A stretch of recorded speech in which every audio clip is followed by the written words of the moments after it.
الله أكبر الله أكبر لا إله إلا الله الله أكبر الله أكبر ولله الحمد الله أكبر الله أكبر لا إله إلا الله الله أكبر الله أكبر ولله الحمد الله أكبر الله أكبر لا إله إلا الله الله أكبر الله أكبر পর্যন্ত প্রত্যেকটা ফরজ নামাজের পরে আমরা তাকবীরে তাশরিক দিব আল্লাহু আকবার আল্লাহু আকবার লা ইলাহা ইল্লাল্লাহু আল্লাহু আকবার আল্লাহু আকবার ওয়ালিল্লাহিল হামদ আল্লাহু আকবার আল্লাহু আকবার লা ইলাহা ইল্লাল্লাহু আল্লাহু আকবার আল্লাহু আকবার ওয়ালিল্লাহিল হামদ আল্লাহু আকবার আল্লাহু আকবার লা ইলাহা ইল্লাল্লাহু আল্লাহু আকবার আল্লাহু আকবার লিল্লাহিল হামদ আলহামদুলিল্লাহ। ওই দিনে কিন্তু আমাদের জন্য নিয়ামতে পরিপূর্ণ আমল রয়েছে। কি রয়েছে? যেমন আমরা যখন ঈদগাহে যাব, আমরা রাসূলকে ফলো করে যাব। আমার নবীজি যখন রমজানের ঈদের জামাত পড়তে যেতেন, তখন তিনি বেজোর খেজুর খেয়ে যেতেন।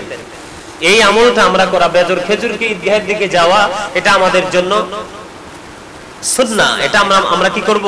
আমলটা করব। আল্লাহর হাবিব ঈদুল ফিতরের নামাজে না খেয়ে যেতেন না, আর ঈদুল আজহার নামাজ তিনি শেষ না করে কিছু খেতেন না। এটা হচ্ছে আমাদের জন্য সুন্নাহ, এটাই হলো আমাদের আদর্শ, এটাই আমাদেরকে পালন করতে হবে। আর মা বোনেরা চাইলে, এখন তো আমি এমন একটা সময় আলোচনাটা করতেছি, আজকে মনে হয় 3 তারিখ, সোমবার চলে গেছেন, আজকে 3 তারিখ চলে গেছে। কেউ যদি চায় তাহলে কি করতে পারবে? ওই যে 9 তারিখ 10 তারিখ তো ঈদে, 9 তারিখ পর্যন্ত আপনারা চাইলে এখন থেকে 9 তারিখ পর্যন্ত আপনারা মা বোনেরা ভাই বাবারা যারা রাখতে চান তারা রোজা রাখতে পারবেন। আল্লাহ যেন আমাদেরকে রোজা রাখার এবং তাকবীরে তাশরিক দেওয়ার জন্য তৌফিক দান করে। সকলে বলুন আমিন। আর জোরে আমিন। আরো কিছু সমস্যা আমাদের মাঝে আছে। আমি যখন আমার গ্রামে গেলাম কিছুদিন আগে, কুরবানি নিয়ে আলাপ আলোচনা করলাম, অনেক মানুষ আমার কাছে আপত্তিকর বক্তব্য দিল। কি আপত্তিকর? আমার কাছে বড় অদ্ভুত লাগলো। মানুষের গোশত খাওয়ার পিপাসা কি এত বেশি? ধরেন 7 জনে কি করলো? 7 জন শরীক একটা গরু দিয়ে কুরবানি দিল। এখন 7 জনে কুরবানি দেওয়ার পরে গরুর গোশতটাকে, পুরো গোশতটাকে 8টা ভাগ করলো। গত বছর নাকি আমাদের এলাকাতে এরকম করছে, কোন হুজুর নাকি ফতোয়া দিছে। কি দিছে? আমি আপনি আমরা তো গায়ের জোরে যা ইচ্ছা তাই করতে পারি না? কিন্তু আসলে পরিপূর্ণ সহি শুদ্ধ পন্থায় সেটা হলো কিনা, সেটাই হলো দেখার বিষয়।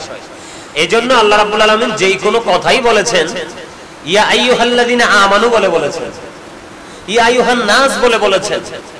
এর মধ্যে সবচেয়ে বেশি যেটা খুঁজে পাই, ইয়া আইয়ুহাল্লাযিনা আমানু, আল্লাহ রাব্বুল আলামিন হে ঈমানদার বলে ডাক দিয়ে বলেছেন।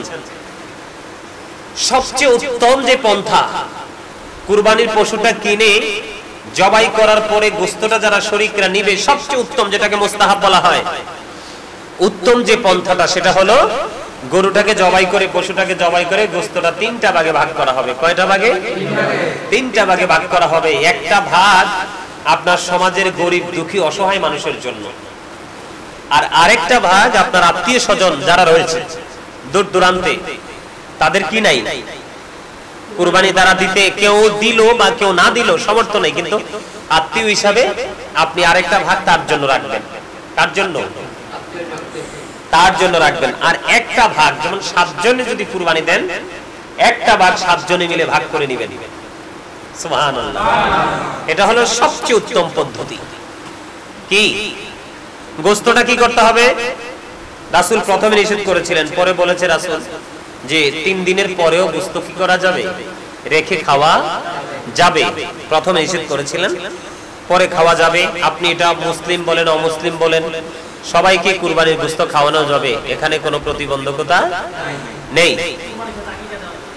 কুরবানির সাথে আকিকা দেওয়া যাবে, কিন্তু আমি সব সময় বলে থাকি, সচরাচর বলে থাকি, এবং আমি আমার পরিবারের যে বাচ্চাদের যে আকিকা দিয়েছি, সেটা আমি আমার রাসূলের দেখানো পথে অনুযায়ী দিয়েছি।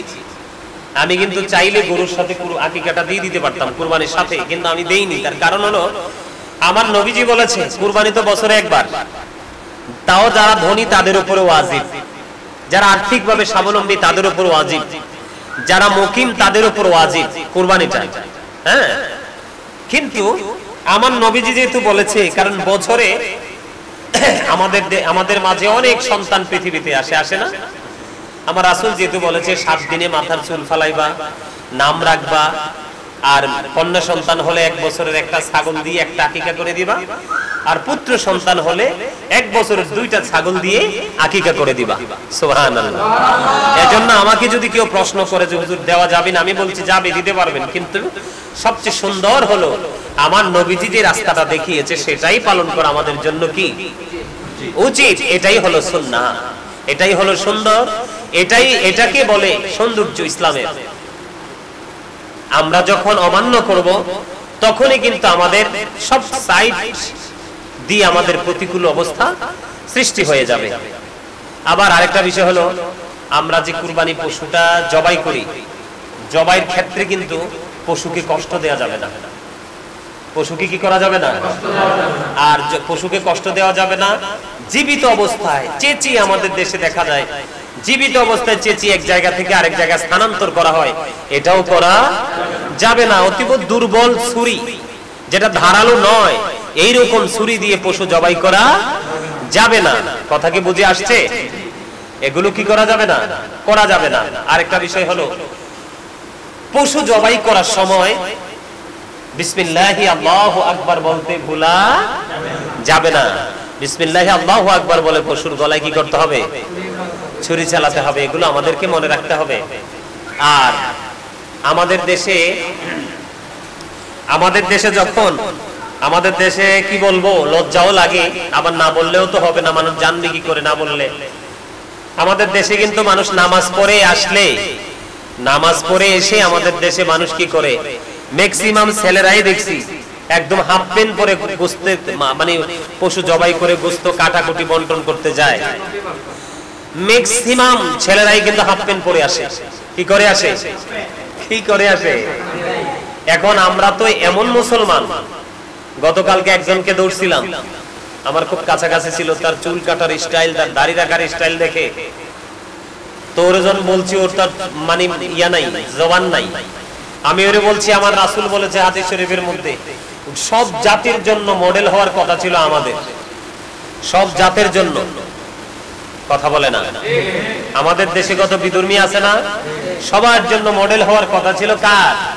মুসলমানদের, ইমানদারদের। আর আজকে আমাদের মডেল হচ্ছে বেঈমানেরা। এখনকার যুগের ছেলেরা, যারা ইয়াং ছেলেরা, ম্যাক্সিমাম ছেলে কি হিন্দু না মুসলমান বোঝা যায়?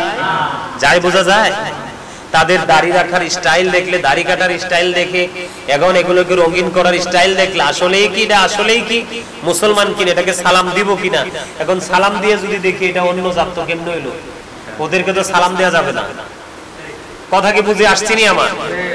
তো আমি বলতে চাই, আমরা যারা মুসলমান ইমানদার, আমাদের নাভি থেকে টাকনুর উপর পর্যন্ত ঢাইকা রাখতে হবে, এটা ফরজ। পুরুষের জন্য কি? কথা বলে না। পুরুষের জন্য কি? নাভি থেকে টাকনুর উপর পর্যন্ত